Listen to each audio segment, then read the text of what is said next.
La bourse, les cotations, en partenariat avec igmarkets.com. Bonjour et bienvenue dans votre espace de formation en analyse technique. Aujourd'hui nous allons clore le chapitre 10 sur les creux et sommets avec les sous-coupes, les pointes et quelques exercices. Voici un aperçu sur les caractéristiques générales de ces formations. Les creux et les sommets sont des points extrêmes atteints par les cours dans une tendance et correspondent à la fin de celle-ci. Ce changement majeur de la psychologie des intervenants se répercute sur les cours par la formation de ces figures de retournement. La condition nécessaire pour qu'apparaisse une figure de renversement est l'existence au préalable d'une tendance antérieure. Ceci est nécessaire à la significativité et à l'existence d'une figure de retournement. Par ailleurs, le premier signal annonçant le retournement de tendance est la cassure d'une ligne de tendance ou de dernier support résistance, appelée ligne de coup dans la formation de la figure de renversement. Plus la figure est large, plus le retournement intérieur sera ample et d'importance. Les sommets ou creux arrondis sont des figures de retournement de tendance dont la forme est comparable à une soucoupe ou à une cuvette. Un creux arrondi comme ici se caractérise par une baisse très molle du marché avec des volumes en baisse. Après le point bas, un changement de tendance est constaté avec la reprise des volumes. Il n'y a pas de calcul d'objectif théorique, même si on peut viser un retour jusqu'au début du mouvement précédant la figure. En effet, l'importance du retournement est fonction de la taille de la configuration, ainsi que du volume constaté et de l'importance du mouvement précédent. Les formations en V sont des pointes, caractérisées par une accélération brutale des cours dans le sens du trend pour former un extrême et un retour tout aussi soudain des cours dans l'autre sens. Ce sont les figures de retournement les plus difficiles à constater car elles ne sont pas le fruit d'une construction caractéristique qui peut être anticipée. Elles sont très soudaines.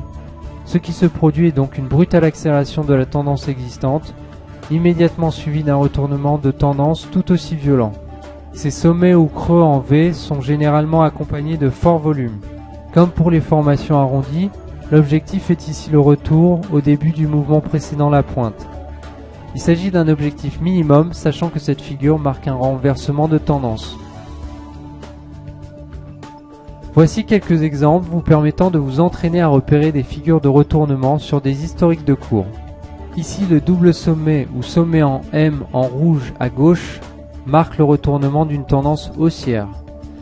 Il faut attendre la cassure de la ligne de coup coïncidant avec le support ascendant pour valider la figure.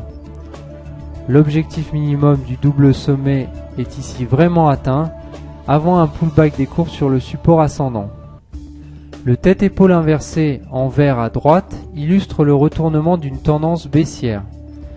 La ligne de coup est bien plate, mais la seule entorse à la théorie et que les épaules sont disproportionnées en taille. D'ailleurs, il s'agit d'un tête double épaule car les épaules sont dédoublées. Il faut donc attendre la véritable cassure de la ligne de coup pour déclencher le retournement, à cause de la formation de la deuxième épaule droite. C'est à vous maintenant de chercher les figures graphiques. Vous pouvez cliquer sur le bouton pause afin de prendre le temps d'observer les configurations. Que voyez-vous sur cette partie ?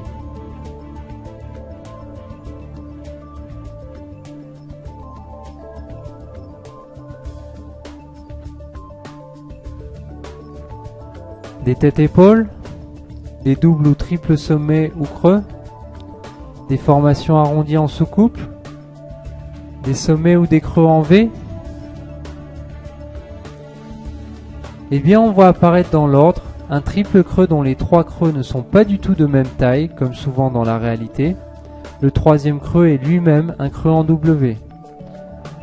Puis au centre de l'image, on voit apparaître un immense double sommet en M, qui une fois déclenché renverse complètement la tendance, car l'objectif minimum à 40 000 est largement enfoncé. Enfin apparaît un creux arrondi en sous-coupe et même une variante de cette figure, la tasse avec anse. Après une première tentative de renversement qui échoue, les cours effectuent un deuxième creux arrondi beaucoup plus long à se former, mais qui cette fois réussit à déclencher le retournement et à passer la ligne de coup à 20 000. Pour bien utiliser les formations en creux et en sommet, il faut donc identifier la formation, déterminer sa validité selon les caractéristiques que nous avons vues, anticiper la fin de la tendance en cours et obtenir un objectif de prix.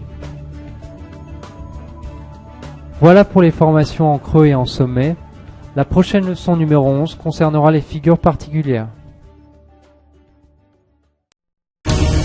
La bourse, les cotations, en partenariat avec igmarkets.com.